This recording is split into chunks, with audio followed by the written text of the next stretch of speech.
NCP प्रमुख शरद पवार ने विपक्षी एकता को लेकर राहुल गांधी और कांग्रेस अध्यक्ष मल्लिकार्जुन खड़गे से मुलाकात की। मुलाकात के बाद शरद पवार ने कहा कि सभी विपक्षी दलों के नेताओं से बात होनी चाहिए, जैसे ममता बनर्जी, अरविंद केजरीवाल। हमें उनके पास जाकर बात करनी चाहिए। हम विपक्ष को एकजुट करने के लिए अपने साथ लेकर चलेंगे।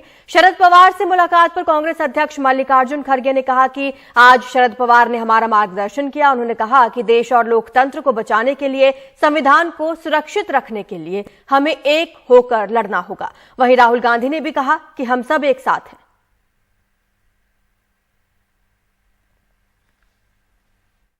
मैं इतना ही कहना चाहता हूँ कि ये शुरुआत है, इसके बाद बाकी जो इम्पोर्टेंट अपोजिशन पार्टीज है, चाहे ममता जी हो, चाहे केजरीवाल जी हो, चाहे अन्य पार्टी हो, जिनके साथ अभी तक बात हुई नहीं, मगर उनके यहाँ जाकर उनके साथ बातचीत करके उनको इस प्रोसेस में आ सकते हैं तो लाने के लिए कोशिश करने की आवश्यकता है। और इसके लिए हमने से कुछ लोगों को जागरूक करके ये काम आगे ले जाने के लिए प्रयास करेंगे। आज हमको सभी खुशी है कि शरद पवार साहब डायरेक्टली बॉम्बे से यहाँ पर अपने यहाँ पर आकर हमको मार्गदर्शन किए लोकतंत्र को बचाने के लिए और संविधान को सुरक्षित रखने के लिए। जो ऑटोनोमस बॉडी का भी जो मिसयूज हो रहा है, ये सभी चीजों को लेकर हम एक होकर लड़ने के लिए तैयार हो गए हैं। खड़गे जी ने और पवार जी ने कहा है कि एक प्रोसेस चालू हुई है ऑपोजिशन को एक करने की। शुरुआत है, हम सब पार्टियां इस प्रोसेस के लिए कमिटेड। शरद पवार की मल्लिकार्जुन खड़गे और राहुल गांधी के साथ मुलाकात करीब 40 मिनट तक चली। पिछले 2 दिन में ये दूसरी अहम मुलाकात थी विपक्षी नेताओं की भी। मल्लिकार्जुन खड़गे और राहुल गांधी नीतीश कुमार और तेजस्वी यादव से मिले थे। शरद पवार के साथ जो बातचीत हुई उसमें सैद्धांतिक तौर पर इस बात पर सहमति बनी कि राष्ट्रीय स्तर पर 2024 के लोकसभा चुनावों से पहले एक साझा मंच तैयार करना बहुत ज़रूरी है विपक्षी दलों का, और इसके लिए आने वाले दिनों में और भी विपक्षी दलों के जो बड़े नेता हैं उनके साथ भी बातचीत की प्रक्रिया, सलाह मशवरे की प्रक्रिया शुरू करनी होगी। शरद पवार ने बहुत साफ कहा कि अब भी ऐसे वरिष्ठ नेता हैं विपक्षी दलों के। ममता बनर्जी का नाम उन्होंने लिया, अरविंद केजरीवाल का जिक्र उन्होंने किया और कहा कि जिनसे अभी तक बातचीत नहीं हो पाई है, हमें उनके पास जाना होगा, उनसे बातचीत करना होगा। सबको साथ लेकर 2024 के लोकसभा चुनावों से पहले विपक्ष की एक साझा रणनीति बनानी होगी। जो एक इशारा था कि अलग अलग जो विपक्षी दल हैं जो अब तक एकजुट नहीं हो पाए हैं, उन्हें अपने अपने राजनीतिक हित से ऊपर उठकर एक नया आउटरीच प्लान तैयार करना होगा। और इसलिए शरद पवार का ये बयान कि हमें ममता बनर्जी और अरविंद केजरीवाल के पास जाना होगा, मुझे लगता है कि बहुत महत्वपूर्ण है। संकेत हैं कि अब आने वाले दिनों में मल्लिकार्जुन खड़गे जो हैं वो कई दूसरे जो विपक्षी दल के बड़े नेता हैं उनसे संपर्क करेंगे, एक नई बातचीत की प्रक्रिया को शुरू करने की कोशिश करेंगे। और जैसा शरद पवार ने कहा, जो खुद मुंबई से यहाँ इस बैठक में भाग लेने आए थे, कि हमें एक नई प्रक्रिया की शुरुआत करनी होगी। राहुल गांधी ने कहा कि हम सब यूनाइटेड हैं, लेकिन ज़मीन पर एक साझा मंच बनाने की जो प्रक्रिया है, मुझे लगता है उसमें अब भी कई अड़चनें हैं और अभी तक कई ऐसे विपक्षी दल हैं जो खुलकर विपक्ष के साथ नहीं आए हैं। तो देखना बहुत महत्वपूर्ण होगा कि जिस प्रक्रिया की शुरुआत की बात शरद पवार और मल्लिकार्जुन खड़गे ने की है, वो आने वाले हफ्तों में वो कितना आगे इसे बढ़ाने में कामयाब हो पाते हैं। दिल्ली से कानन पात्रा के साथ हिमांशु शेखर, एनडीटीवी इंडिया। उधर दिल्ली में 2 दिन गुजारने के बाद नीतीश कुमार पटना लौट गए हैं, लेकिन इस बीच कांग्रेस और लेफ्ट के नेताओं से उन्होंने मुलाकात की। कोशिश ये है कि सारे विपक्षी दल एक छतरी के नीचे आ पाएं, तब भी अलग अलग राज्यों में एक खास रणनीति के तहत चुनाव लड़े। बीजेपी के खिलाफ बस एक ही उम्मीदवार हो। विपक्षी दलों को एकजुट करने की कवायद में जुटे बिहार के मुख्यमंत्री नीतीश कुमार बुधवार को कांग्रेस और आम आदमी पार्टी के नेताओं से मिलने के बाद गुरुवार को नीतीश से मिलने सीपीआई के डी राजा पहुंचे। कहा कि देश में सेकुलर दलों को लोकतंत्र और संविधान बचाने के लिए एक साथ आने की जरूरत है। आने वाले 2024 के चुनावों में सभी विपक्षी दलों को साथ आना चाहिए, साथ में रहकर लड़ना चाहिए ताकि बीजेपी को हराया जा सके, जिससे देश और लोकतंत्र को बचाया जा सके। Must come together. सीपीआई के बाद सीपीएम के महासचिव सीताराम येचुरी ने नीतीश से मुलाकात की। इन दलों ने साफ किया कि हर राज्य में एक ही फार्मूले पर गठबंधन नहीं होगा। कोशिश है एक सीट पर विपक्ष का एक ही उम्मीदवार बीजेपी के खिलाफ हो। हर स्टेट में अपने अपने अलग परिस्थितियां हैं। केरल में कांग्रेस और हमारे बीच में टकराव है जी, सीधा सीधा। वहां पे बीजेपी का एक भी एमएलए नहीं जीत सकता। वहां की जो टैक्टिक्स होगी वो नेचुरली बाकी जगहों पर वही टैक्टिक्स नहीं होगी। तो इसलिए समझिए स्टेट स्पेसिफिक होगा, लेकिन सवाल ये है कि सब ये सेक्युलर डेमोक्रेटिक पार्टियां सब की उद्देश्य स्पष्ट है कि हम लोग मैक्सिमाइज करें pooling of anti BJP vote. जो छोटी मोटी दिक्कतें हैं जिस पर आप सवाल उठाते हो, ममता जी का क्या होगा, केजरीवाल जी का क्या होगा, केसीआर जी का क्या होगा, Nitish formula of 2024 opposition unity का मतलब है 1 अगेंस्ट 1, और इस फॉर्मूले पे हम बहुत जल्दी मोहर लगाने वाले हैं। उधर बिहार में महागठबंधन में शामिल जीतन राम मांझी ने पहले केंद्रीय गृह मंत्री अमित शाह से मुलाकात की, फिर बाद में नीतीश कुमार से मिले। स्पष्ट किया कि वह एनडीए में शामिल नहीं होने जा रहे हैं।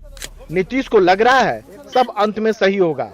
देखिए, राजनीति में ऐसा बहुत कम होता है जब किसी के साथ रहने के लिए कसम खाई जाती है, और हमने कसम खा लिया है कि नीतीश कुमार के साथ हम रहेंगे जहां वो रहेंगे। तो आज वो जहां हैं उनके साथ हम हैं। और जहां तक प्रधानमंत्री का सवाल है, नीतीश कुमार में सारा गुण है प्रधानमंत्री होने का, और वो बहुत ईमानदार प्रयास कर रहे हैं कि हम प्रधानमंत्री हो या नहीं हो मतलब नहीं है। मतलब ये है कि विपक्षी एकता मजबूत हो ताकि 2024 में कुछ परिवर्तन हो सके। हमारी जो इच्छा है उसके हिसाब से उसमें लगे हैं। बिहार में बीजेपी से नाता तोड़ने के बाद अब नीतीश उन दलों के नेताओं से संपर्क साध रहे हैं जिनसे कांग्रेस के रिश्ते सहज नहीं हैं।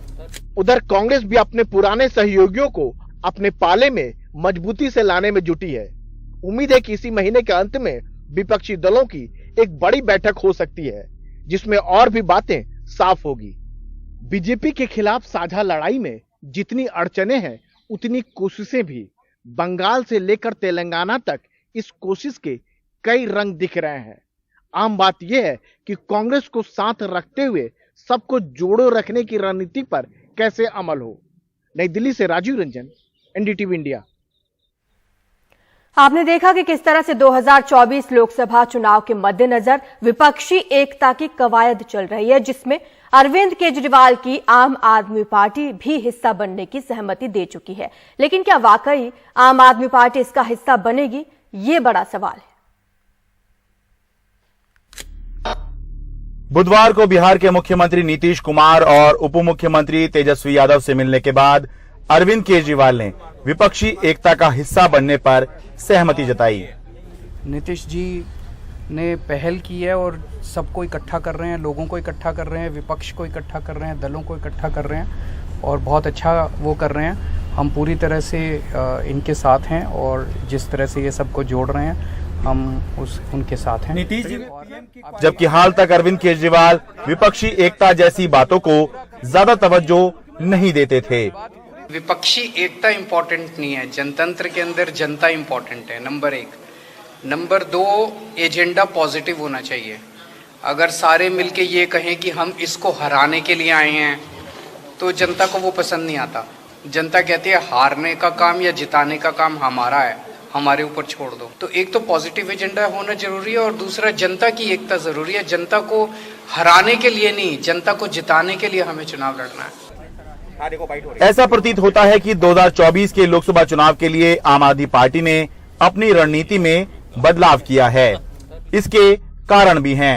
आपके 2 मंत्री जेल में हैं, ईडी और सीबीआई जांच कर रही है। आप मानती है इनको जांच एजेंसियों के जरिए बीजेपी ने फर्जी फंसाया है। आपके मुताबिक दूसरे विपक्षी दल भी बीजेपी से इसी तरह त्रस्त हैं। ऐसे में बीजेपी को हराना है तो सबका साथ आना जरूरी है। हालांकि विपक्षी एकता जैसी मुहिम अभी बहुत शुरुआती दौर में है।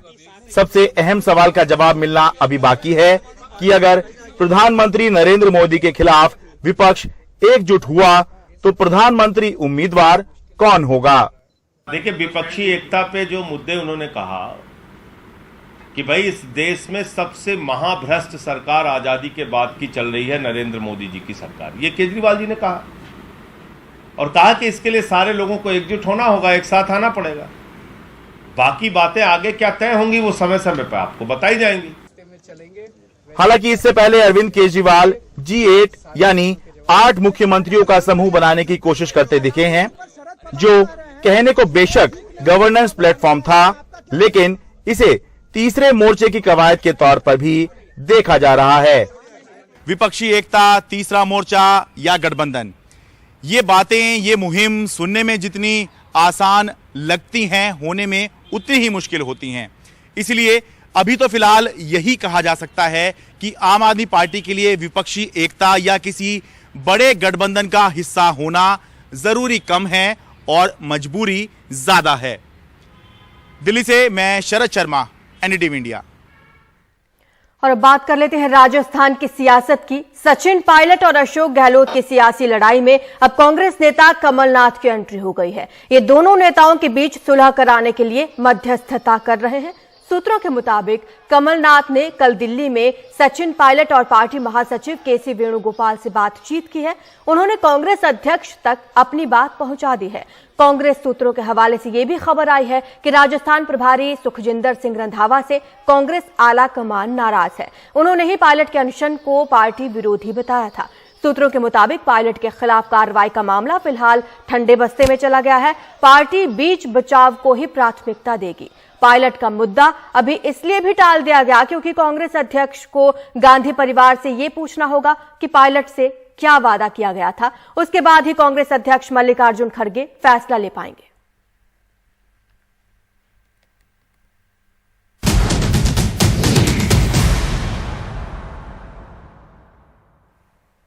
और बात कर्नाटक की, जहां जगदीश शेट्टार के बाद एक और वरिष्ठ लिंगायत नेता लक्ष्मण सवादा भी बीजेपी से नाराज है। उनको मनाने पहुंचे नेताओं को कार्यकर्ताओं ने हूट कर भगा दिया। जगदीश शेट्टार और ईश्वरप्पा के विद्रोही तेवर बरकरार हैं और मुख्यमंत्री बसवराज बोम्मई भगवान की शरण में पहुंचे हैं इस उम्मीद में ताकि मामला और अफरा तफरी खत्म हो जाए।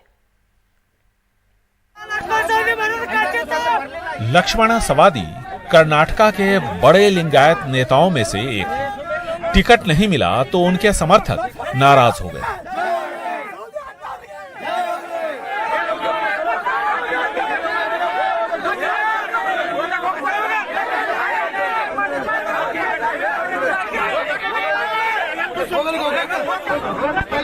बीजेपी जिला अध्यक्ष दूसरे नेताओं के साथ लक्ष्मण सवादी को मनाने पहुंचे तो हंगामा खड़ा हो गया। किसी तरह इन लोगों को वहां से निकाला गया।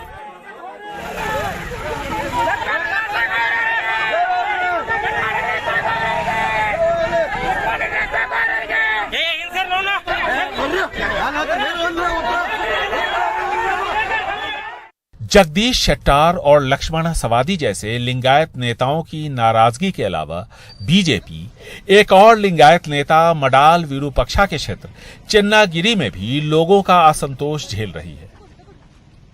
आरोप ये लग रहे हैं कि लिंगायत मुख्यमंत्री के होते हुए सत्ताधारी पार्टी के लिंगायत विधायक पर छापामारी कैसे हो सकती है बगैर किसी शह के। मुख्यमंत्री इन सब के बीच मोकंबिका मंदिर पहुंचे तो उनके हेलीकॉप्टर के लैंडिंग स्पेस के पास आग लग गई। ಚುನಾವಣೆ ಅಪೇಕ್ಷಿತರು ಕೆಲವರು ಎಂಎಲ್ಸಿಗಳು ಇದ್ದರು ಅವರು जो टिकट की उम्मीद लगाए बैठे थे उनमें से कुछ ने इस्तीफा दिया है। कुछ लोग हाई कमांड के साथ बातचीत कर रहे हैं। मैं भी कोशिश कर रहा हूं। मुझे उम्मीद है कि हालात जल्द ही बेहतर हो जाएंगे। ಸೀನಿಯರ್ಸ್ ಜೊತೆಗೂ ಕೂಡ ನಾನು ಮಾತಾಡ್ತಾ ಇದ್ದೀನಿ ಮತ್ತು ನಮ್ಮ ಹೈಕಮಾಂಡ್ ಕೂಡ ಮಾತಾಡ್ತಾರೆ, ಸರಿಯಾಗುತ್ತೆ ಅನ್ನುವಂಥ ವಿಶ್ವಾಸ ನನಗೆ। 3 लिंगायत नेताओं की नाराजगी, वो भी उत्तर कर्नाटका से, इसे हल्के में नहीं लिया जा सकता। इस बीच अनुसूचित जाति के बीजेपी एमएलए एमपी कुमारस्वामी ने भी पार्टी छोड़ दी। एमएलसी आर शंकर भी बीजेपी से अलग हो गए। 10% की आबादी वाले कुर्बा नेता ईश्वरप्पा के समर्थन में शिवमोगा के कई स्थानीय पार्टी पदाधिकारियों ने इस्तीफा दिया। कांग्रेस भी इस हंगामे से बची नहीं है। पुत्तूर में बीजेपी से कांग्रेस में आए एक नेता को टिकट पार्टी न दे, इस मांग के साथ पुत्तूर कॉन्स्टिट्यूएंसी से टिकट के उम्मीदवार अपने समर्थकों के साथ बेंगलुरु में कांग्रेस मुख्यालय पहुंच गए। बीजेपी से जो आया है उसको अगर टिकट दिया जाएगा तो ये हमारे पार्टी के रेगुलेशन का उल्लंघन होगा, जिसमें ये कहा गया है कि कोई भी पार्टी में आए तो पहले 5 साल काम करे, उसके बाद ही उसको टिकट मिले। इसलिए हम चाहते हैं कि उसे टिकट ना दिया जाए।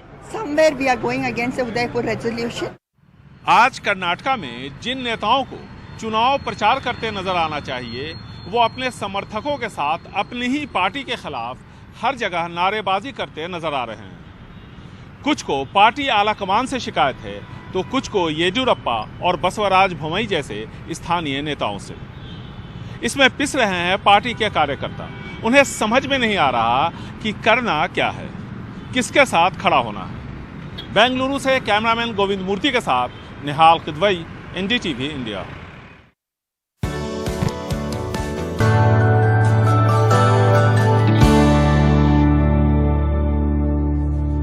कोरोना को लेकर हमें अब सतर्क होने की जरूरत है, क्योंकि मामले लगातार बढ़ते जा रहे हैं। बीते 24 घंटे में कोरोना के 10,158 नए केसेस आए हैं, जबकि 15 मरीजों की मौत हो चुकी है। अब एक्टिव केसेस 44,998 हैं। वहीं रोजाना संक्रमण दर बढ़कर अब 4.42% हो गई है। महाराष्ट्र की बात करें, 24 घंटे में यहां 1,086 नए केस मिले हैं, जबकि 1 मरीज की मौत हुई है। वहीं 24 घंटे में 806 मरीज ठीक भी हुए हैं। मुंबई में बीते 24 घंटे में 274 नए केस सामने आए हैं। एक्टिव केसेस यहां 1,635 हैं। दिल्ली में कोरोना के केस तेजी से बढ़े हैं। यहां पर 24 घंटे में 1,527 नए केसेस आए हैं। 1 मरीज की कोरोना के चलते मौत हुई है। फिलहाल सबसे चिंता वाली बात यहां की संक्रमण दर है, जो अब भी करीब 28% है। दिल्ली में सक्रिय कोरोना मामले अब 3,962 हो गए हैं और 223 मरीज अस्पताल में भर्ती हैं। अब एक बार नजर डाल लेते हैं पिछले दिनों के कोरोना के आंकड़े पर। 4 अप्रैल को जो कोरोना के कुल मामले 3,038 सामने आए थे, वो 5 अप्रैल को बढ़कर 4,435 हुए। धीरे धीरे ये मामला बढ़ता गया। 6 अप्रैल, 7 अप्रैल, 8 अप्रैल को 6,000 को क्रॉस कर गया आंकड़ा। 9 अप्रैल को एक बार फिर से कम हुए, लेकिन 10 अप्रैल को 5,880 केस सामने आए और अब 13 अप्रैल को 10,000 का आंकड़ा छू गया है ये कोरोना के केसेस। 12 अप्रैल को 7,830 थे और 13 अप्रैल को ये मामले बढ़कर 10,158 हो चुके हैं।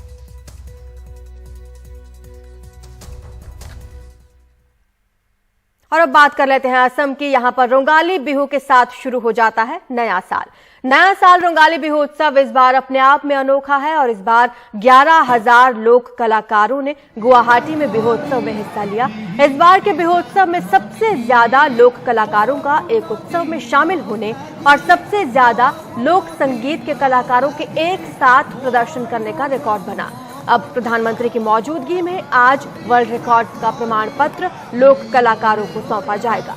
इस बीच कल असम के सीएम हिमंत बिस्वा शर्मा बिहोत्सव में जमकर थिरकते नजर आए।